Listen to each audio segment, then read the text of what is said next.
Your first memory is a prophecy, and you don't even know it. While you think it's just a cute childhood memory, Jung discovered the brutal truth. This memory is the blueprint of your entire life. It is the unconscious showing you, since you were a child, what your pattern of suffering will be, your obsessions, your fears, and even how you will die psychologically.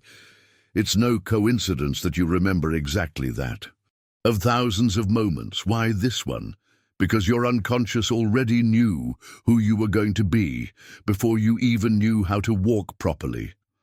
That memory is the trailer for the movie of your life, and you've spent decades ignoring the clues. Jung analyzed hundreds of early memories and discovered something frightening. They are prophetic. The child who remembers being lost becomes the adult who never feels at home. The one who remembers being ignored by her parents becomes the adult addicted to approval. The one who remembers violence becomes the adult who attracts toxic relationships as a magnet. Do you want to know why your life feels like an endless loop of the same problems? Why do you always end up in the same types of relationships? Why do certain situations destroy you in ways that even you don't understand? The answer lies in your first memory. It is the source code of your neurosis. But here's what no one tells you. When you crack that code, you gain the power to rewrite it. Jung called this individuation, but I'll translate it for you. It's the moment when you stop being a slave to your own unconscious and become the author of your own story. Your first memory is not nostalgia. It is a treasure map for your psychological liberation. And if you have the courage to look at it without romanticizing, without lying to yourself, you will discover not only who you are, but who you can become. The question is, do you have the stomach for the truth about yourself? Because what comes next is going to destroy some illusions you have about your own life, but it will also give you the tools to build something new in the place. Get ready. Your first memory is about to reveal your fate. 1. The occult code. Your first memory is not a memory. It's a program running in your unconscious for decades, dictating every choice you make without you realizing it. Jung discovered that this memory works as a psychological genetic code, a kind of emotional DNA that determines how you will react to the world for the rest of your life. Think about your first memory now. Don't force it. Let it come naturally. It could be something simple, you playing alone, your parents fighting, a moment of fear, a sense of abandonment, or maybe something seemingly insignificant like watching a butterfly. What you don't realize is that this memory contains precious information about your psychological future. Jung analyzed thousands of cases and discovered frightening patterns. Children whose first memory involved loneliness became adults struggling with emotional isolation. Those who remembered moments of terror developed chronic anxiety. Those who recalled situations of abandonment became adults with pathological fear of rejection. But why exactly did this memory survive oblivion? Why her, among thousands of other experiences? The answer is disturbing because it contains the central theme of its existence. It is as if the unconscious, still in formation, already knew what its greatest psychological challenge would be, and preserved this first experience as a constant reminder. This code does not operate in an obvious way. He works in the shadows, influencing his choices of partners, his career, his fears, his obsessions. You think you're making rational decisions, but you're actually following a script written in your earliest childhood.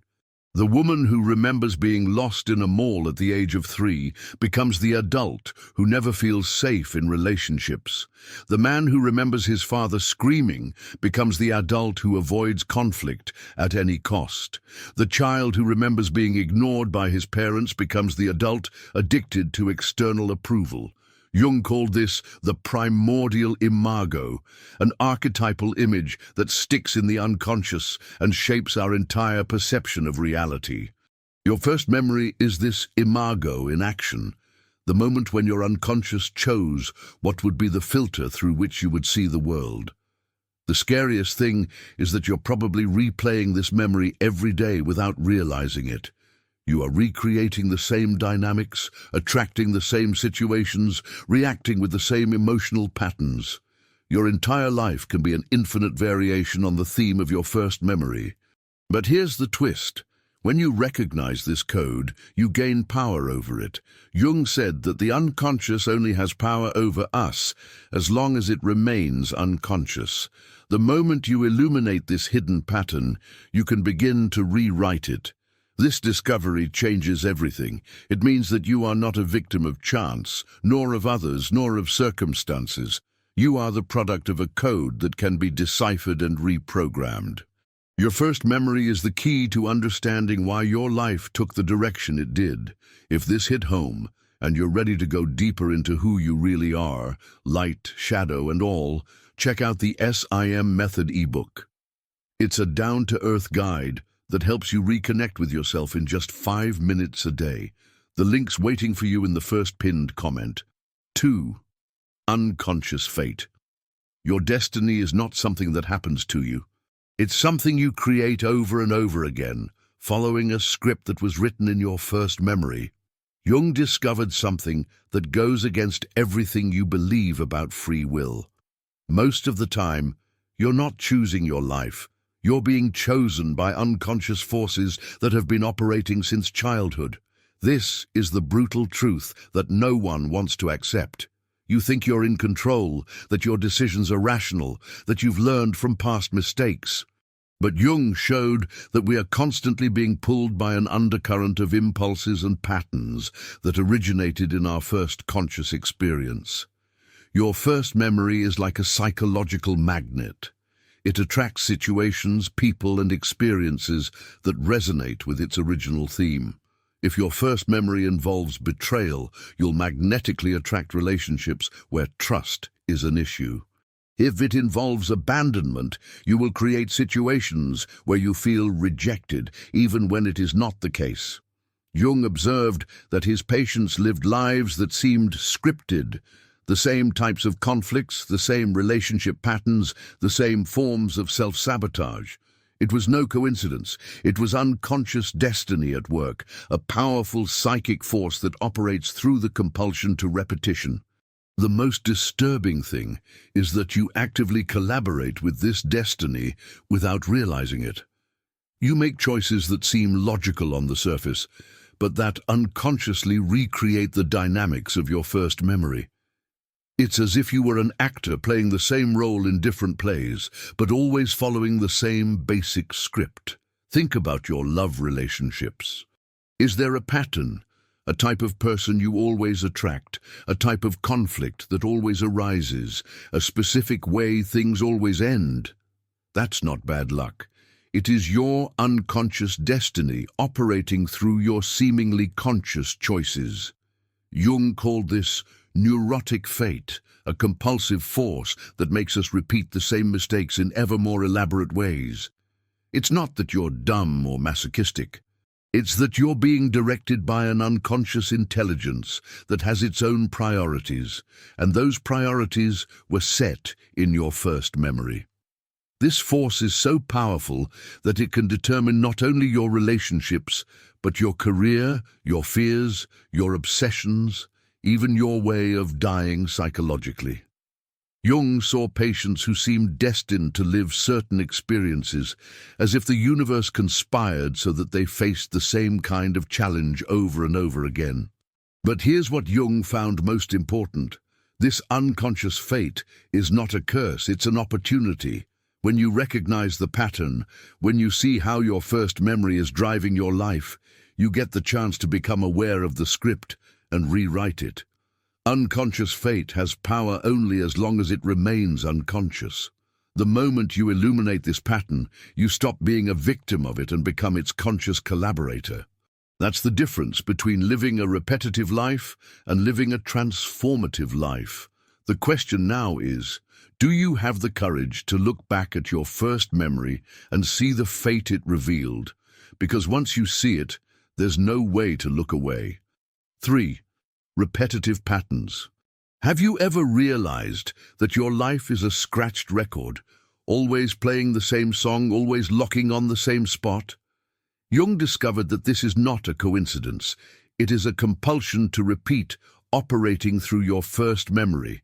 You are trapped in a psychological loop that began in childhood and repeats endlessly in increasingly sophisticated versions. Its first memory is the original mold. All subsequent experiences are just variations on the same theme. If your first memory involves rejection, you'll spend your life creating situations where you feel rejected. If it involves conflict, you'll magnetically attract drama and tension. If it involves abandonment, you'll sabotage relationships before they have a chance to abandon you. The cruelest thing is that you do it unconsciously. You swear you want peace, but you always get into trouble. You say you want love, but you choose people who are emotionally unavailable. You claim you want success, but you sabotage your own opportunities. Why? Because your first memory programmed you to recreate that original dynamic. Jung observed this in all of his patients. The woman who remembered being ignored by her mother married emotionally absent men. The man who remembered being beaten by his father became addicted to abusive relationships.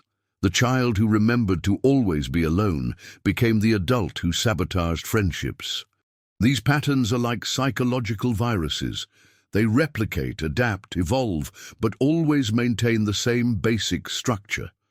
You can change cities, jobs, partners, but the pattern follows you because it is inside you, recorded in your first memory as an indestructible program.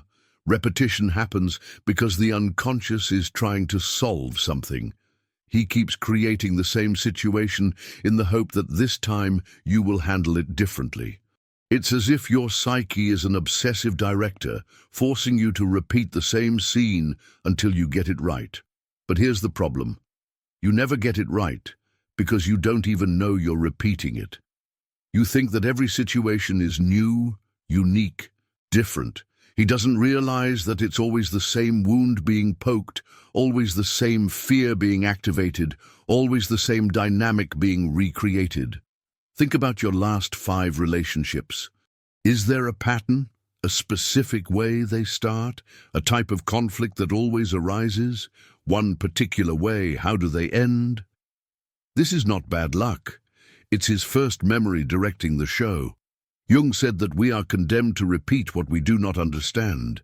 As long as your first memory remains unconscious, you will remain its slave. It will continue to attract the same situations, reacting in the same way, obtaining the same frustrating results.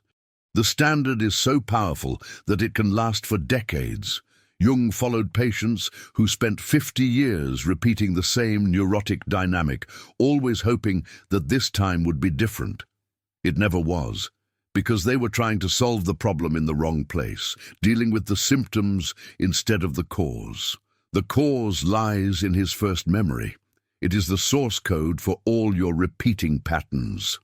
It is the original virus that infected your psychological operating system and continues to replicate in all areas of your life.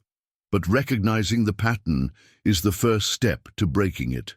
When you see that your life is an endless repetition of the theme of your first memory, you gain the power to interrupt the cycle.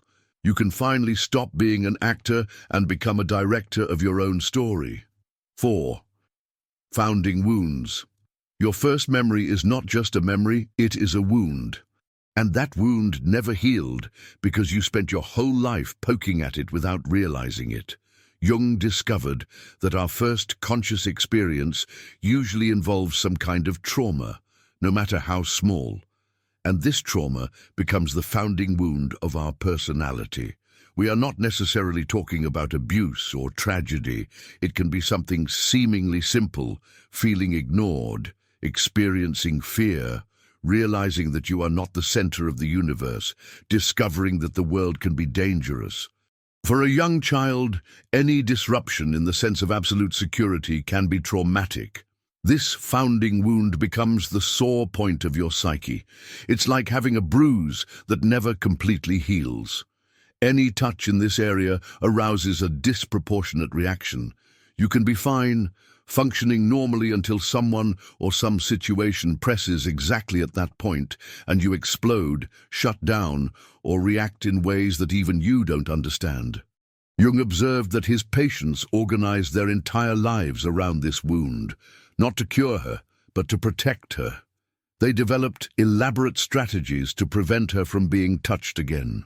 The problem is that these strategies became psychological prisons.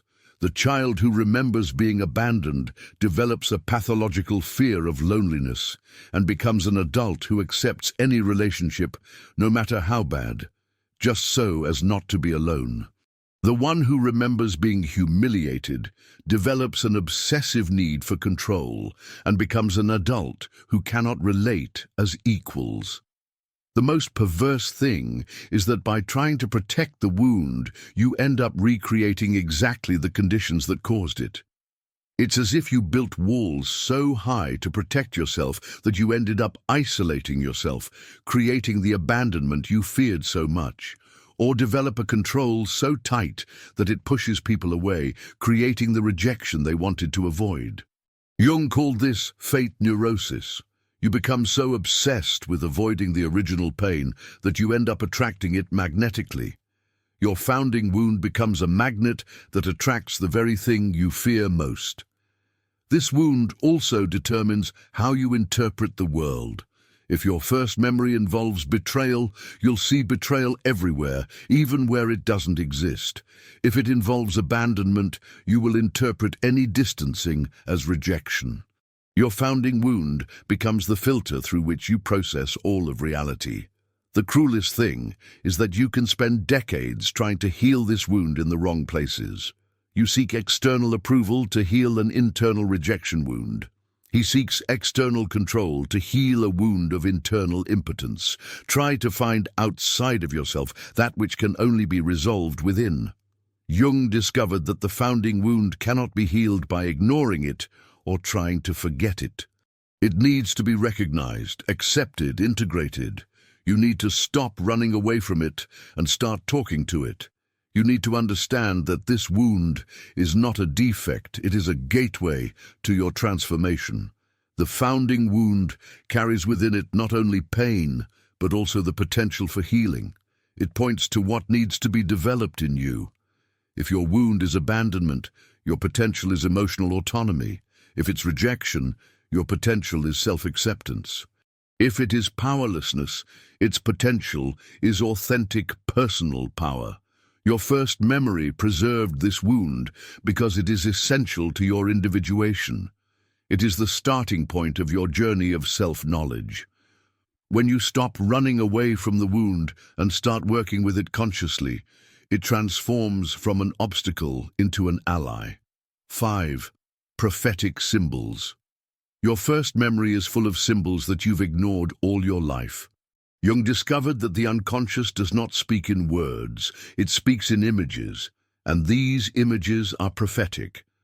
Every element of your first memory, every seemingly insignificant detail, is a clue to your psychological future. Do you remember a closed door? This can symbolize blocked opportunities that you will face all your life. Remember being in the dark? It may represent your tendency to get lost in mental confusion. Remember water. It may indicate that emotional issues will dominate your existence. Each symbol is a prophecy disguised as a childish memory. Jung spent decades deciphering these symbolic codes. He discovered that the unconscious uses a universal language, the archetypes, to communicate truths about our destiny. Your first memory is like a waking dream, loaded with symbols that reveal not only who you are, but who you will become.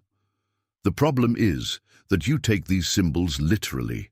If your first memory involves a dog, you think it's about dogs. But Jung knew that the dog can symbolize loyalty, instinct, protection, or even wild aspects of your personality that need to be tamed. Each symbol has layers of meaning that unfold throughout life. Think about the elements of your first memory. Were there other people? How did they behave? This can reveal how you relate to authority, intimacy, or power. Were there specific objects? They can symbolize inner resources that you have, or shortcomings that you will seek to fill. Was there a particular environment? It can represent the type of context where you feel safe or threatened. Jung observed that his patients literally lived the symbols of their first memories. The woman who remembered being trapped in a small house became a claustrophobic adult in relationships. The man who remembered being lost in a forest became an adult who felt lost professionally. The symbols were not metaphors, they were prophecies. The most fascinating thing is that these symbols evolve throughout life. What started as a simple image in childhood turns into complex patterns in adulthood. The child who remembers a ladder can spend his life going up and down social hierarchies. The one who remembers a mirror can become obsessed with self-image and reflection.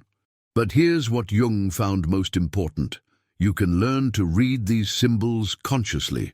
When you understand the symbolic language of your unconscious, you gain access to precious information about your own psychological functioning.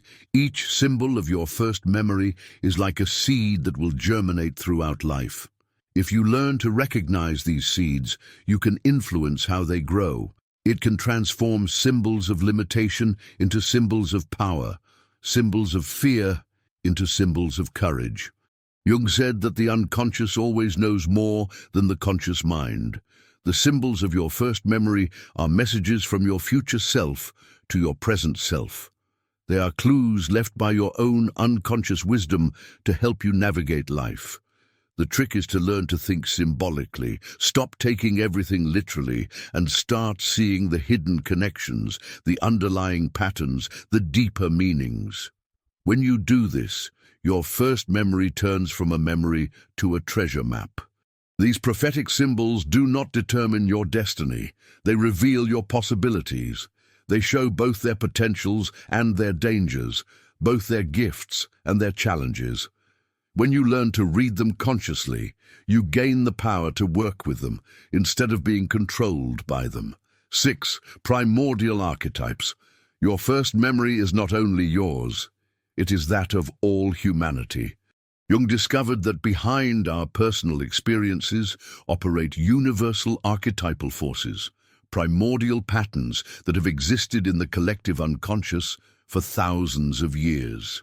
Your first memory is the moment when one of these archetypes took over your life.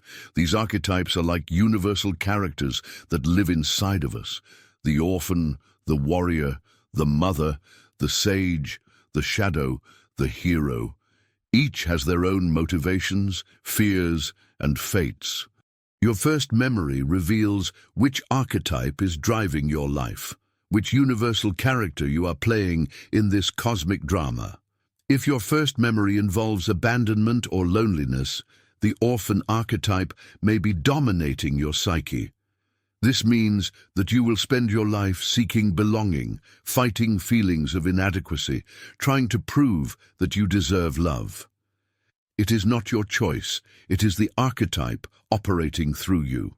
If it involves conflict or violence, it could be the warrior taking control. You'll live fighting, always ready for battle, seeing enemies where they might not exist. Your life will become a series of achievements and defeats, victories and conflicts, because that's what the warrior knows. Jung observed that people do not choose their archetypes, they are chosen by them. It is as if these primordial forces use our individual lives to express themselves in the world. You think you're living your life, but you're actually being lived by an archetypal pattern that has been around for millennia. The most disturbing thing is that each archetype has a dark side. The orphan can become a perpetual victim.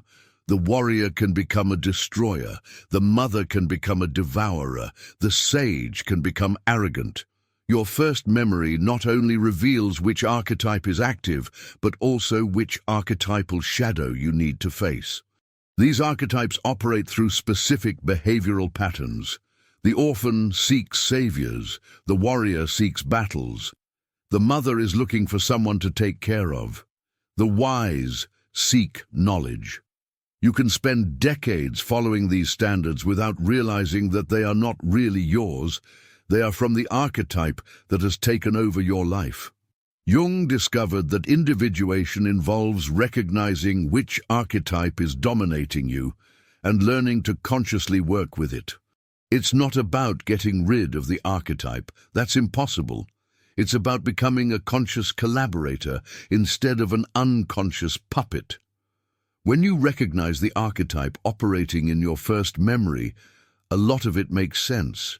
You understand why you are always attracted to certain situations, why certain types of people appear in your life, why you react in specific ways to certain stimuli. It is not a personal neurosis. It is a universal archetype. But here's the power of this discovery. When you know your archetype, you can access not only your limiting patterns, but also your powers. Each archetype carries unique gifts. The orphan develops deep empathy. The warrior develops courage. The mother develops nourishment. The wise man develops wisdom. Your first memory is the moment when you were initiated into a specific archetypal mystery. It is as if the universe has chosen you to embody a particular primordial force. Your entire life is the unfolding of this initiation, the journey of learning to express this archetype in a mature and conscious way. The goal is not to escape your archetype, it is to fully realize it. It is to become the best possible version of what you have been called to be. When you do this, you stop being a victim of the archetype and become its master. 7. Children's eyeshadow. Your first memory didn't just preserve what you lived, it also preserved what you rejected. Jung discovered that at the moment of our first conscious experience, something in us is immediately banished to the shadows. This rejected part becomes our childish shadow, an unconscious force that will haunt and sabotage us for the rest of our lives. The shadow is born the moment you realize that certain parts of you are not acceptable. If your first memory involves anger and you have been punished for it, the anger goes to the shadow. If it involves vulnerability and you've been ridiculed, vulnerability turns into a shadow. If it involves spontaneity and you have been reprimanded, spontaneity is banished. The problem is that these rejected parts don't disappear, they hide.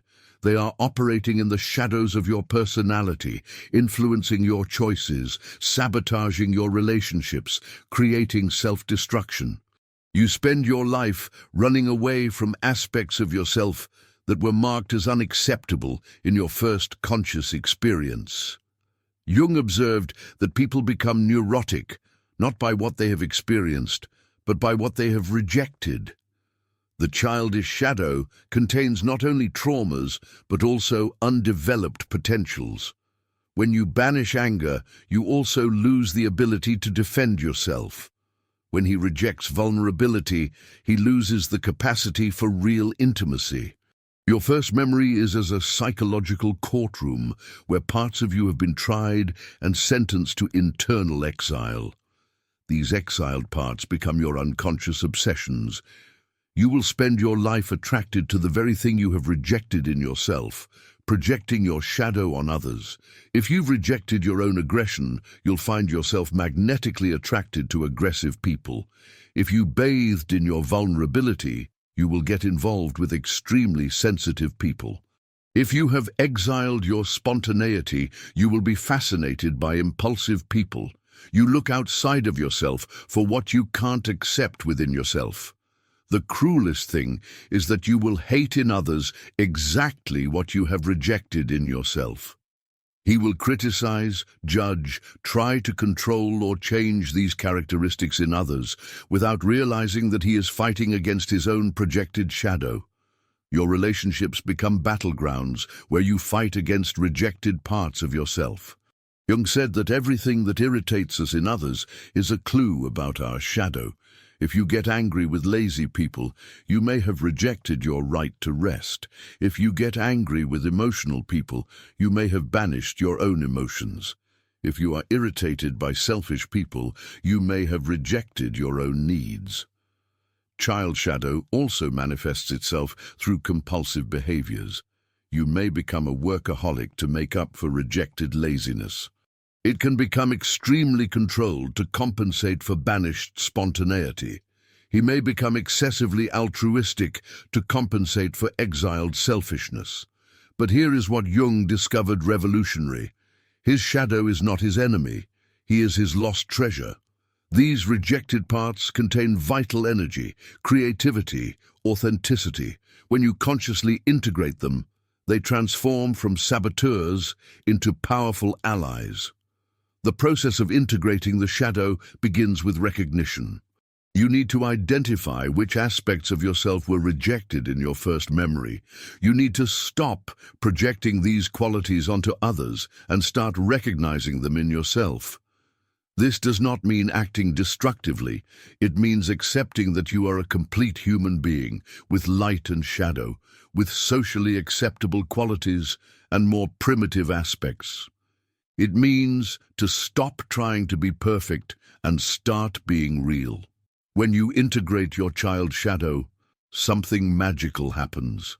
You stop being compulsively attracted to people who carry your projections. Stop getting so irritated by specific traits in others. Stop sabotaging yourself through unconscious behaviors. His first memory preserved not only his wound, but also his healing.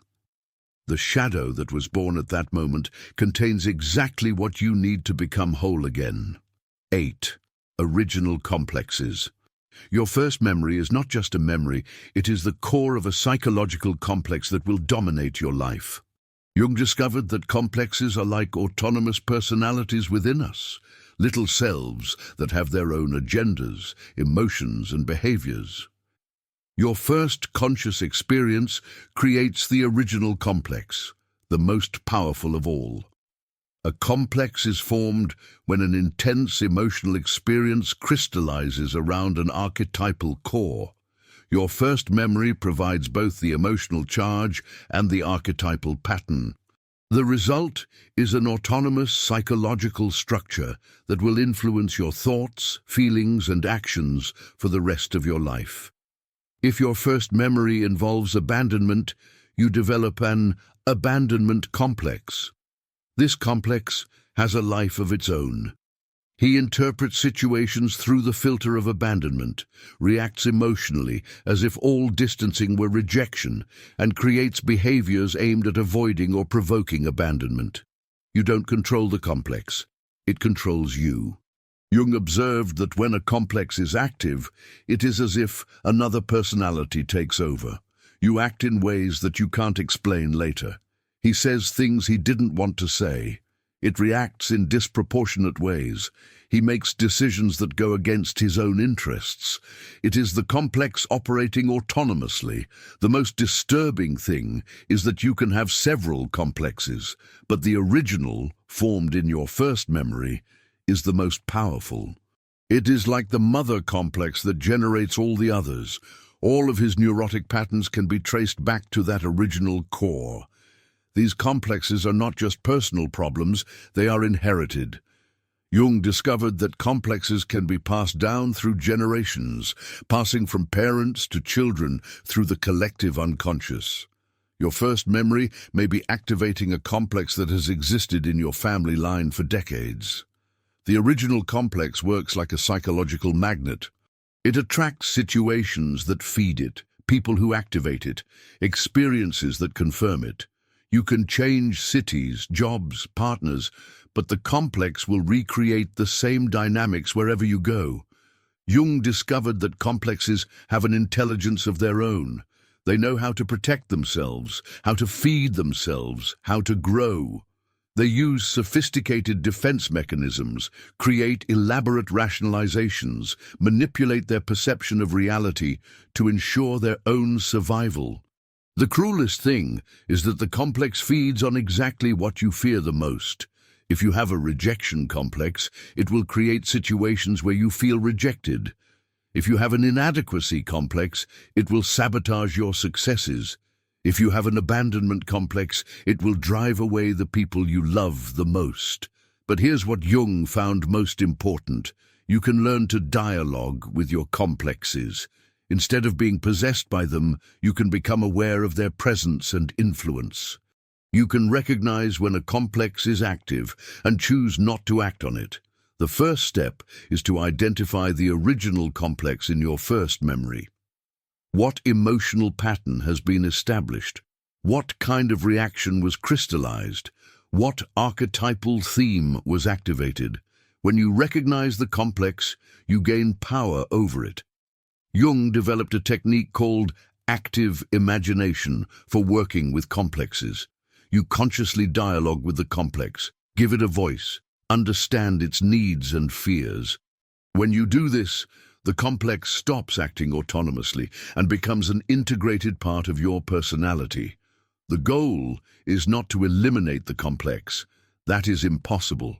The goal is to transform your relationship with him.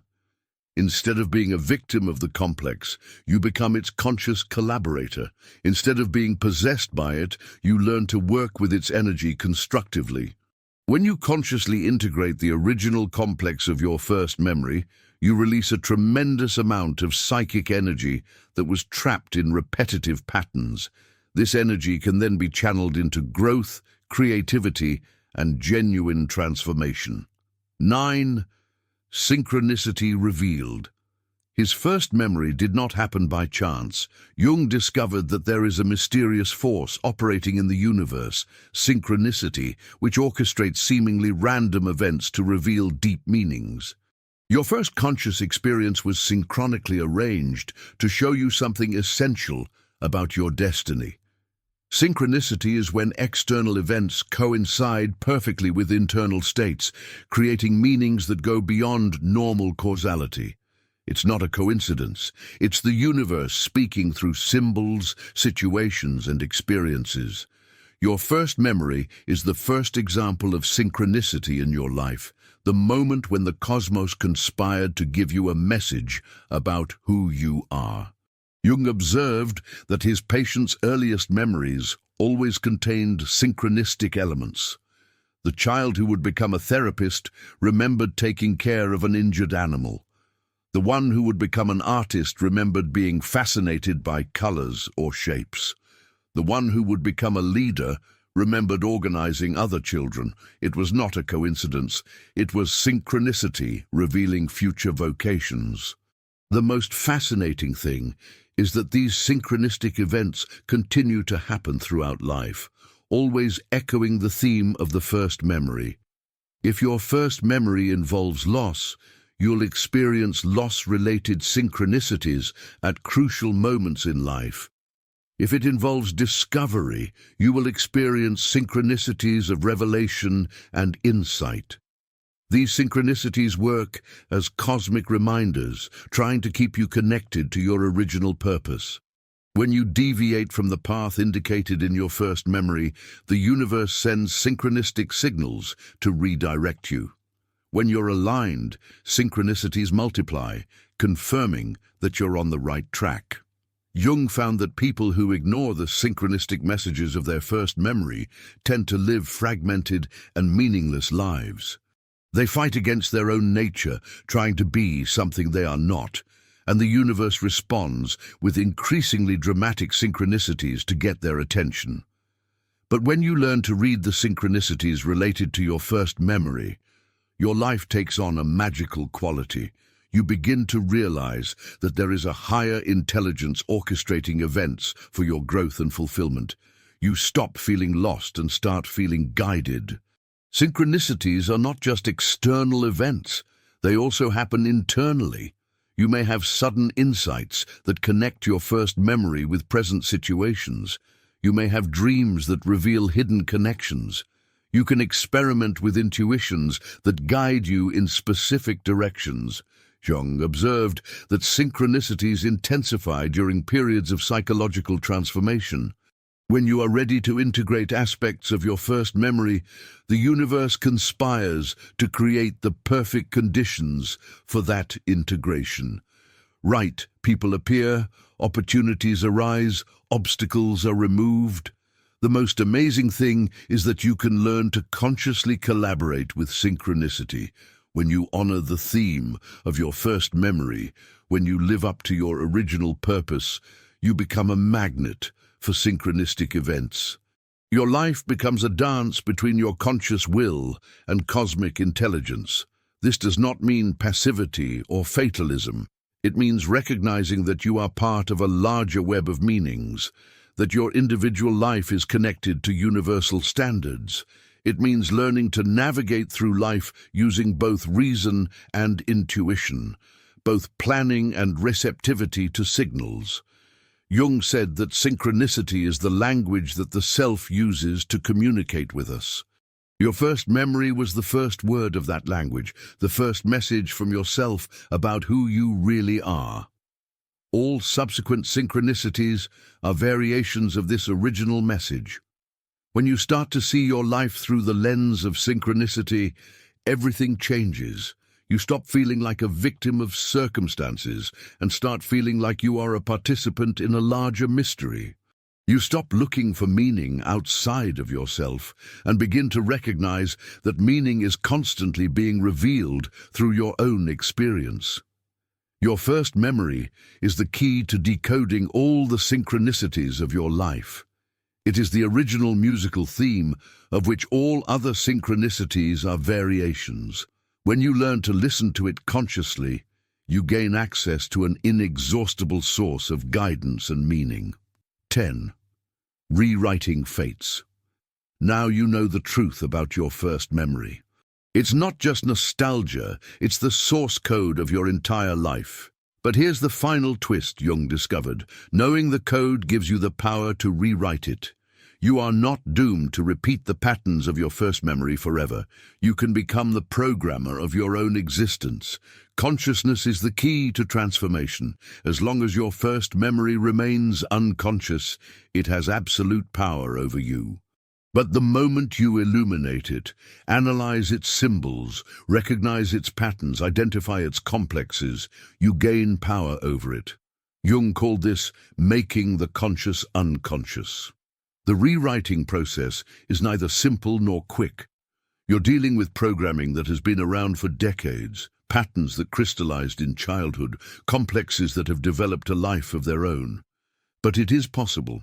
Jung saw hundreds of people completely transform their lives through this process of awareness. The first step is to stop being a victim of your first memory and become its observer. Instead of being possessed by the patterns, you learn to recognize them when they arise. Oh, there's my abandonment complex being activated. Look at my wound of rejection being poked. I see my pattern of self-sabotage emerging.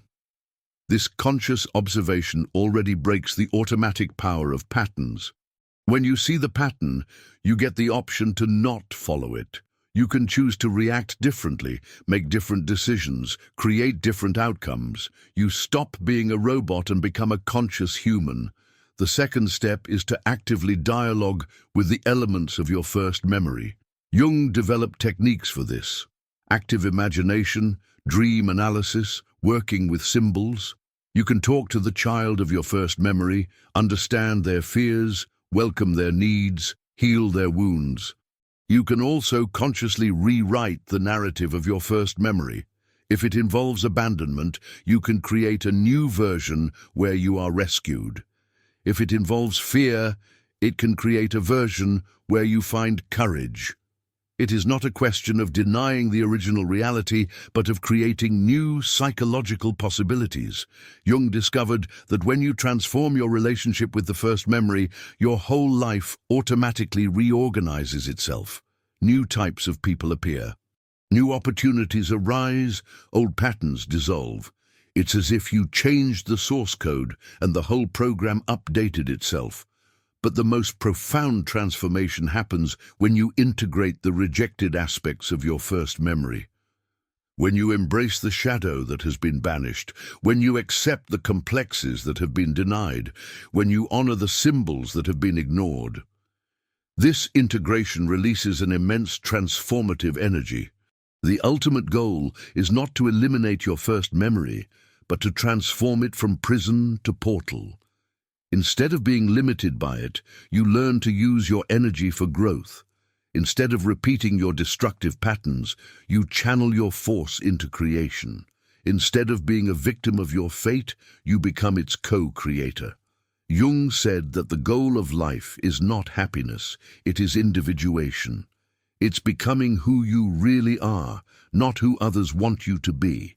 Your first memory contains both the problem and the solution, both the wound and the healing, both the limitation and the potential. When you complete this process of transformation, something extraordinary happens. You stop attracting the same problematic situations, stop repeating the same mistakes, stop unconsciously sabotaging yourself. You become free to create an authentic life, aligned with your true self. Your first memory revealed your fate, but now you have the power to rewrite it. The question is no longer, why did this happen to me?